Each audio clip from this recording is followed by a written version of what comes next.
Thank you very much, Madam Deputy Speaker. I beg to move the motion in my name and that of my right honourable and honourable friends from across this House. Madam Deputy Speaker, I am grateful to the Backbench Business Committee for granting time in the Chamber for this special debate. It is a fitting occasion on the 25th anniversary of his untimely passing that we get the opportunity to commemorate and remember a man who lit up this place, lit up our politics and lit up the lives of so many. And I am sure many across the House will wish to share their stories and memories throughout this debate. This Sunday will mark the 25th anniversary of John Smith's death. And when I suggested this debate to his wife, Lady Elizabeth Smith, I was not expecting the response that I got from colleagues who wanted to contribute or merely just tell me their own stories of John. Many MPs from all parties have come up to me and said, "I can't be at the debate, but let me tell you about the time," or "I know where I was when I heard the news that John had died." That in itself, even after 25 years, is a measure of a man himself. He was admired and respected by all sides of this House. I'm grateful to our honourable friend and I congratulate him on securing this debate. And many of us will have our memories of John Smith. I can remember that there was a memorial to John Smith in the Methodist Hall across the Parliament Square when I was a London taxi driver, and I couldn't sort of finish the day without stopping, parking up and going in to join in that memorial. He was a remarkable speaker, and I've managed to hear him speak on several occasions. He was a magnificent orator, and in my opinion, he goes down in that group of parliamentarians as one of those that's probably a great Prime Minister that this country never had. Thank you for that intervention. And given he was a former taxi driver and stopped to go into the memorial service, I hope he stopped his meter, because I know that John, being a traditional Scot, may not have done so. Some of the stories can be repeated in public, but some, from John's wonderful wit and Scottish humour, would perhaps not be best written into Hansard. I don't think anybody would contradict the assertion that John Smith was the best Prime Minister that this country has never had. A young Andrew Marr wrote that, and I quote, "The greatest political tribute to John Smith is the simplest one. Had he lived, he would have become Prime Minister." And it's no exaggeration to suggest that his passing changed the course of British history. He was referred to as Labour's lost leader, the man who made the Labour Party electable again. As well as a formidable and committed politician of extreme intellect, transparency, decency, straightforwardness, a sense of fairness and a willingness to fight for those not able to speak up for themselves, he was also a committed family man, with his wife, Lady Elizabeth Smith, who he met at Glasgow University, and his three daughters, Sarah, Jane and Catherine. The country may have lost a Prime Minister in waiting, but they suffered the heaviest and most heartbreaking loss of all: a husband, a father, and a part of their lives which could never be replaced. Have to give way. I do thank the honourable member for giving way. Just very briefly, when I heard of the death of John Smith, I was at the Scottish Tory conference. As a journalist, I might point out, not as a member of the Tory party. But what I do remember was how the whole Tory conference came to a grinding halt. Everyone there was stunned and saddened greatly, and I thought that reflected very well on John Smith and extremely well, actually, in fairness, on the Tory party. And it's something I will come to in my speech, and for the honourable gentleman, journalists get all the best gigs, I'm sure, in terms of being at the Tory party conference. I was saying that they suffered the most heartbreaking loss of all, Madam Deputy Speaker: a husband, a father and a part of their lives which could never be replaced. I feel this part acutely because I lost my own father at a young age, and I'm sure the whole House would want to join me in wishing my own mum, Lena, a happy 70th birthday for yesterday. Madam Deputy Speaker, the Labour Party would have a new leader to replace John, and the country would have that Labour Prime Minister that it so desired. But you can't replace a father and a husband. I never actually met John personally, but I feel, as others will surely do today, that he was always part of my political life. His family still live in my constituency, and often constituents will stop me in the street and get on to the topic of John. He was one of theirs, and they aren't going to let people forget that anytime soon. And they all recall his funeral service at Cluny Parish Church in Morningside. The building sits on a small embankment close to where John lived. The film footage showing the red brick, punctuated by the black mourners, slowly moving sombrely past into the church. The deep national shock was there for all to see. Madam Deputy Speaker, my right honourable friend for Derby South can't be here today due to a long-standing engagement in her constituency. But I want John's deputy, and the politician who took the reins of the Labour Party, and the person who had the most difficult job in this House of leading the tributes to John when he died. She did it brilliantly, and with her usual grace, clarity and kindness. She was devastated she couldn't be here today, so she asked if I would read something out on her behalf, and I'm very proud to do so. The Right Honourable Member for Derby South says, 25 years ago, the profound shock of John Smith's untimely death was felt across the country and this House, which only convened for tributes to be paid, led by the then Prime Minister Sir John Major, before adjourning. It was also the Scottish Conservative Party's annual conference, as we've heard. Ian Lang, the Secretary of State for Scotland, announced the news and adjourned the conference immediately. In the Labour Party and wider Labour movement, the sorrow was profound. I recall a senior trade unionist telling me that he was listening to the tributes in his car and found himself crying so much that he had to pull over and stop the car. Party leaders, presidents and prime ministers from across Europe and the globe demanded to be allowed to come to the funeral and pay their respects. None were actually officially invited, but they all came anyway, and what ended up as almost a state funeral. Yet in the end, it was not a sombre occasion. Appropriately, because John was not a sombre man. It was his lifelong friend, Donald Dewar, who said in his address at the funeral, "John could start a party in an empty room, and frequently did."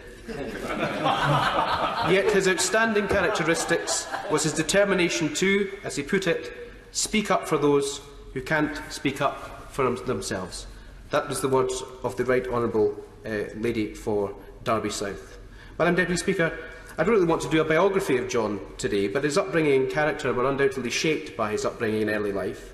John was a radical Presbyterian stock, born on the west coast of Scotland on the 13th of September 1938. John Smith, he once said, is the commonest name in Scotland. A robust character is needed to overcome that at the outset. His grandfather was a herring fisherman and his father was the schoolmaster at the local village school. At 14, John attended the grammar school at Dunoon. He was academically very successful and began to organise on behalf of his beloved Labour Party. From school, he went to Glasgow University, where he cut his teeth, sharpened his elbows and honed the skills which would take him to the bar and then to the dispatch box. He remained at university for 7 years, reading for degrees first in history and then in law. He became a first-class debater, as many of the Glasgow University alumni did at that time, helping his university side win the Observer Mace competition, but his greatest passion lay in politics. At just 21, he was adopted as Labour candidate for East Fife, which he fought unsuccessfully, and despite another couple of failed attempts, became the MP for North Lanarkshire in 1970. And legend has it that he won enough money on predicting the results of the 1966 general election in Scotland that he managed to quit being a solicitor and train for the bar. I'm not sure if that is true or indeed not. It is true. As a new MP in this House in 1970, it was said that he ruined his chances of early promotion by defying his whip and voting for entry into the EEC in 1971.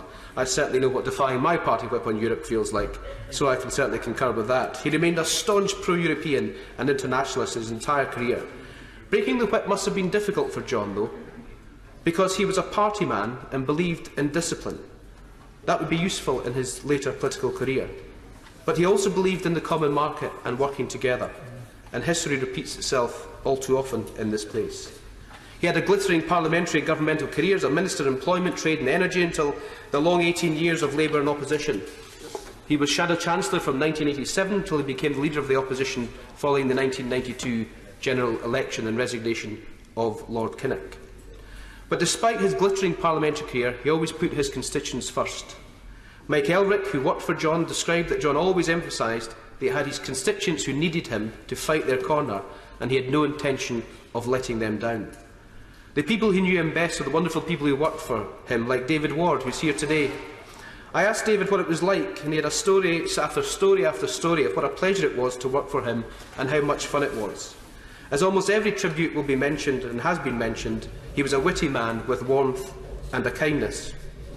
But David tells a wonderful story published in Mark Stewart's book, John Smith, A Life, that emphasises John's devastating humour that was used to such deadly effect in debates. John was a brilliant debater, capable of superb one-line put-downs to Conservative MPs brave enough to intervene on him. When John was on full song, he relished the chance to cut his opponents to size. Such was his fearsome reputation that it became obvious that Tory whips were discouraging their MPs for interrupting him in debates. In response, our backbenchers used to taunt the Tories to stand up. He was spontaneously quick-witted, but he also worked very hard at jokes prepared in advance. A great example that people may know is the neighbours' skewering of Nigel Lawson in this chamber in June 1999 as Chancellor over the role of Margaret Thatcher's economic adviser, Sir Alan Walters. Lawson and Walters were at loggerheads of Tory policy in Europe, that sounds incredibly familiar, and was causing huge friction between number 10 and number 11, also hugely familiar. In opening an opposition debate, John sang a brief section from the theme tune to the TV programme Neighbours, playing on these tensions. I'm not going to sing it, Madam Deputy Speaker, this afternoon. This hilarious mocking of the Chancellor culminated in John calling him to go before he was pushed. 24 hours later, the Chancellor resigned. David Ward said that they were working on the speech the day before the debate, and while John and David were drafting the text, another member of the team, Anne Barrett, was watching the BBC to make sure John got the lyrics to the Neighbours theme tune right. After that, they seemingly rehearsed the theme song with everyone singing along late into the evening. David said he was worried that anyone wandering past the leader's office would have been forgiven for thinking everyone had gone stark raving mad. But I wonder what John would have made of today's greatest issue in terms of Brexit. Today's Europe Day, and he was a great internationalist. For one, he wouldn't have gambled on calling a referendum, and he would have challenged the constant downplaying of the importance of the UK as an integral member of the European Union. What would John have thought of the Brexit shambles engulfing and paralysing our politics? Is it worth examining what he would have done? And David Ward looks at this in an article that's been published in today's New European. We know that John voted to go into the EU. He fundamentally believed that giving up some national sovereignty to gain some sovereignty back would allow a great degree of control over the international companies and the big issues, global issues of the future. Working together was the only way to solve the global problems. And here is a greater lesson for Europe now. The way John Smith handled the tricky problem of Europe. Instead of a leader trying to force his opinion on the party, history may be repeating itself in the Labour Party today, he asked the party to force their view on the leadership. There are important lessons for his handling of the European issue during all his brief tenure as Labour leader. The party could have been equally as divided as the Conservatives. Dissidents led by former Cabinet Minister Peter Shore, including a notably serious, rebellious backbencher at the time, who challenged his leadership, my right honourable friend, the member for Islington North and current leader of the opposition, were irreconcilably opposed to Britain's membership of the European Union. But John minimised internal dispute by taking the unprecedented step of allowing the Parliamentary Labour Party, rather than the shadow cabinet, to determine its policy on Maastricht before crucial votes were taken. Happy to give me. I thank the honourable member for giving way, and I commend him for securing this debate and the way he's presenting his arguments in favour of John Smith. And I take him back to the way he conducted himself in the chamber. Although he was robust in his parliamentary style, he was always respectful. And it leads me to think to the conversation I had with Jimmy now Lord Gordon, who said that it was that respect that he had for others that meant that not one person that Jimmy has ever come across since has ever had a bad word to say about John Smith. Can the honourable member reflect on that?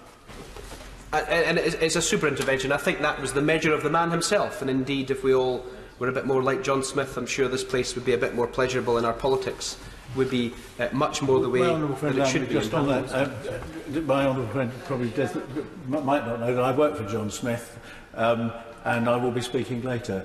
But what I would say, he didn't suffer fools gladly.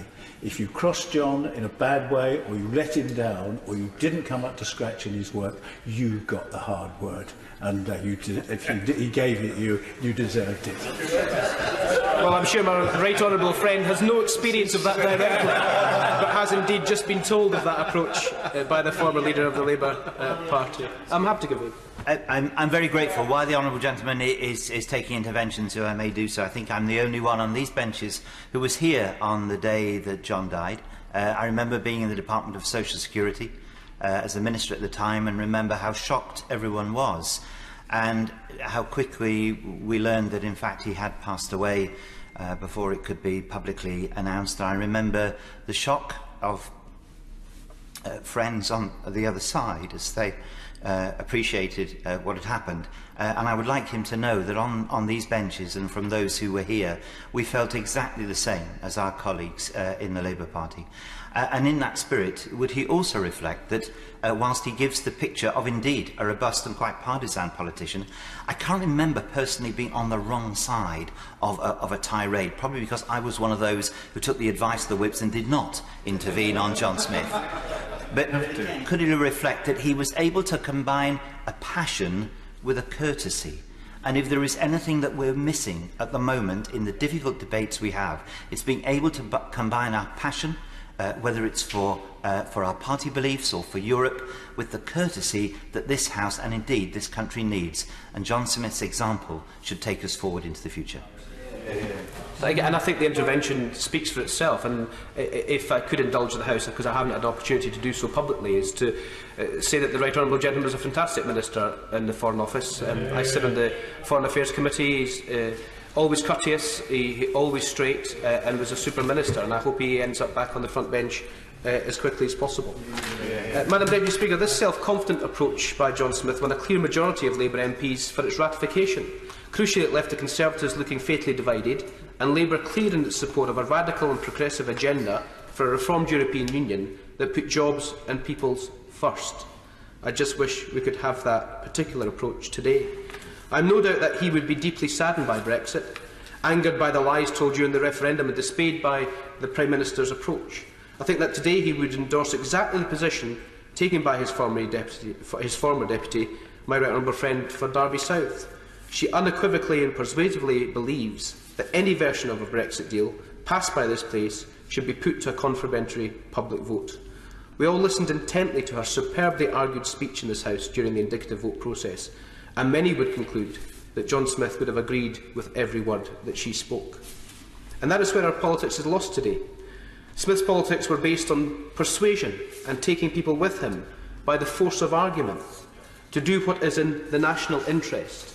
I believe our politics, and the Right Honourable Gentleman has mentioned this, has lost that principle at the moment.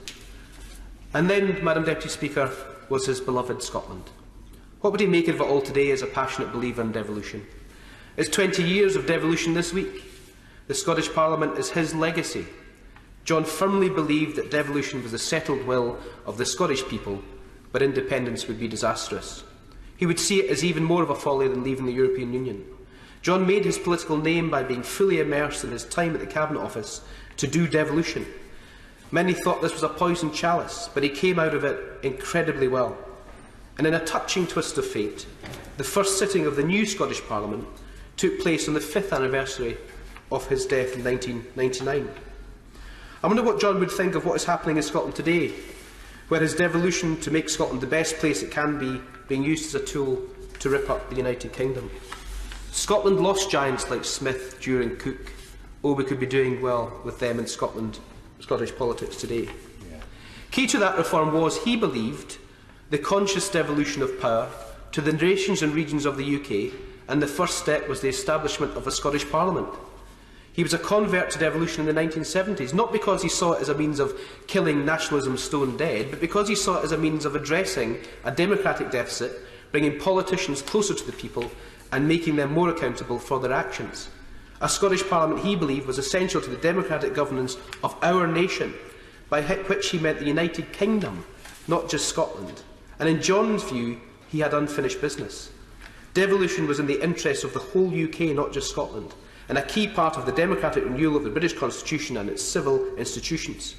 We maybe need a new Smith approach for the 21st century in terms of the devolution settlement across the whole of the United Kingdom. John Smith leaves a lasting legacy, despite dying at just 55. Yes, as the best Prime Minister we will never have had, and an inspiration to us all, but also with the John Smith Institute and Fellowship Programme for Leaders of the Future, the John Smith Centre established in his name to be based at his very own Glasgow University. The John Smith Centre has now established itself as a leading institute for academic rigour, advocacy and opportunity. It's part think tank and part defender and advocate for the good in public service. It exists to lead by his values and his example. There's also, of course, the annual John Smith Memorial Walk, a legacy he would be proud of. Madam Deputy Speaker, there are many in the Labour Party that would refer to themselves as Blairites or Brownites. In fact, there are many that refer to each other in such terms, some positive, some negative. I have never been comfortable identifying with either of these blunt terms, but I am comfortable with being a self-declared Smithite. And I think on this anniversary we should all be a bit more like John and a bit more Smithites. As Andrew Marr concluded in his obituary to John, he is the lost leader of a lost country. Had he lived, he would have entered our lives, affected our wealth, altered our morale, changed how we thought about our country, influenced the education of our children. His grin would have become a familiar icon, his diction the raw material of satire. At however many removes and however obscurely, his personality would have glinted through the state and touched us all. For good or ill, the question is now meaningless. That Britain won't happen. I'll conclude with this. In his final conference speech in 1993, he said, "For I tell you this, there is no force, no other power, no other party that can turn this country round. It's up to us, all of us, together. This is our time of opportunity, the time to summon up all our commitment, the time to gather round us all in strength, and united in common purpose, it is the time to lead our country forward to the great tasks that lie ahead." As we commemorate the 25th anniversary of John Smith's death, let us remember the words that have become his epitaph. The night before he died, he spoke at a European gala dinner in London. When he spoke those now immortal words, he did it from the heart and with his usual passion. It is something that I've always used to guide me in politics, and it's perhaps something we should remind ourselves of every single day as we navigate our own paths in this place. These were the words he said in public, and some of the last words that many of his closest friends ever heard him say. And as all our thoughts this weekend will be with Elizabeth, Sarah, Jane, Catherine, the wider family and his friends, this weekend we simply say, Madam Deputy Speaker, the opportunity to serve our country, that is all we ask. Yeah.